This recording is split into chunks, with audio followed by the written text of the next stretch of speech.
और इससे पहले एक और नेता थे, सर्वदलीय नेता, इसका नया नाम रखे हैं, इसका नाम है सर्वदलीय नेता। आप लोग हम लोग सुनते हैं नेता लोग दल बदलता है, तो अशोक चौधरी ने उसका एक स्टेप आगे का रास्ता निकाल लिया। ये कहा दल क्यों बदले, सब दल में एक एक आदमी को रख दो, दल बदलने की जरूरत नहीं है। बाबूजी कांग्रेस में, बेटा जदयू में, बेटी लोजपा में, और दामाद खुदे से कहे कि आरएसएस भाजपा में। तो भाई कोई दल बचा नहीं, हमने कहा एक आरजेडी बचा है, उसमें भी परिवार का कोई रख दो कि कोई भी जनता कहीं वोट दे तुम ही रहोगे। और दिलीप जायसवाल का पूरा राजनीति इसी पर है। अब आप लोग जाकर पूछ लीजिएगा कि प्रशांत किशोर ने आरोप लगाया है, जो दम है वो कर लो। और इससे पहले एक और नेता थे, सर्वदलीय नेता, इसका नया नाम रखे हैं, इसका नाम है सर्वदलीय नेता। आप लोग हम लोग सुनते हैं नेता लोग दल बदलता है, तो अशोक चौधरी ने उसका एक स्टेप आगे का रास्ता निकाल लिया। ये कहा दल क्यों बदले, सब दल में एक एक आदमी को रख दो, दल बदलने की जरूरत नहीं है। बाबूजी कांग्रेस में, बेटा जदयू में, बेटी लोजपा में, और दामाद खुदे से कहे कि आरएसएस भाजपा में।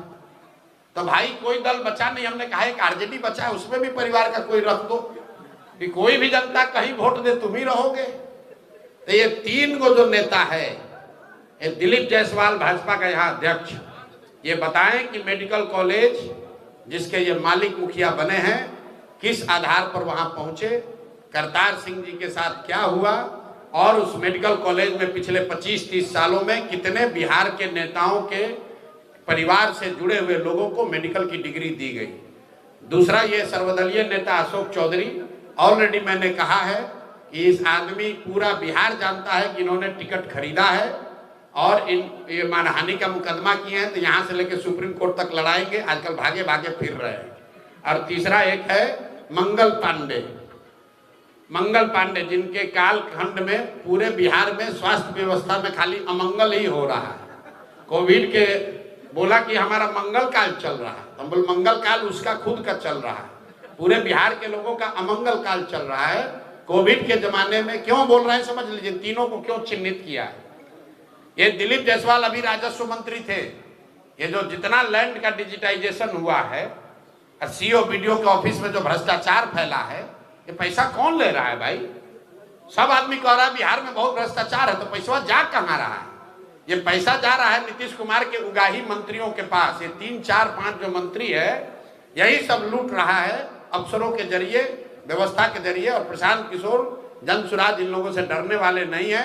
केस करना है केस करो, आके मैदान में चुनाव लड़ना है चुनाव लड़ो, कोई डरने की बात नहीं है। इनके मुखिया पर नीतीश कुमार को के बारे में मैंने कहा है कि भाई ये आदमी मानसिक तौर पर अस्वस्थ हो गए हैं, इससे बड़ा तो कोई मानहानि नहीं होगा। हम कह रहे हैं कि मानसिक तौर पर आप स्वस्थ नहीं है, भैया आपको तो पहले जाकर हम पर मानहानि करना चाहिए, केस करना चाहिए कि प्रशांत किशोर गलत बोल रहे हैं, नीतीश कुमार मानसिक तौर पर स्वस्थ है, प्रशांत किशोर गलत इल्जाम लगा रहे हैं। हम आपको कह रहे हैं कि बिल्कुल दावे के साथ कह रहे हैं कि नीतीश कुमार मानसिक तौर पर स्वस्थ नहीं है। अगर हम बात गलत कह रहे हैं तो किसी मेडिकल बोर्ड को बैठाकर जांच करा लीजिए, अगर उससे भी नहीं भरोसा है तो थाने में केस कर दो, उससे भी नहीं भरोसा है तो जाकर कोर्ट में केस कर दो। हम डरने वाले नहीं हैं, सही बात सत्य को कोई डरने की जरूरत नहीं है। इनका पोल खुलने ही वाला है और जनता रोज देख रही है। इन लोग का आखिरी समय आ गया है राजनीतिक तौर पर, अब इनका किनारा करने का टाइम हो गया है।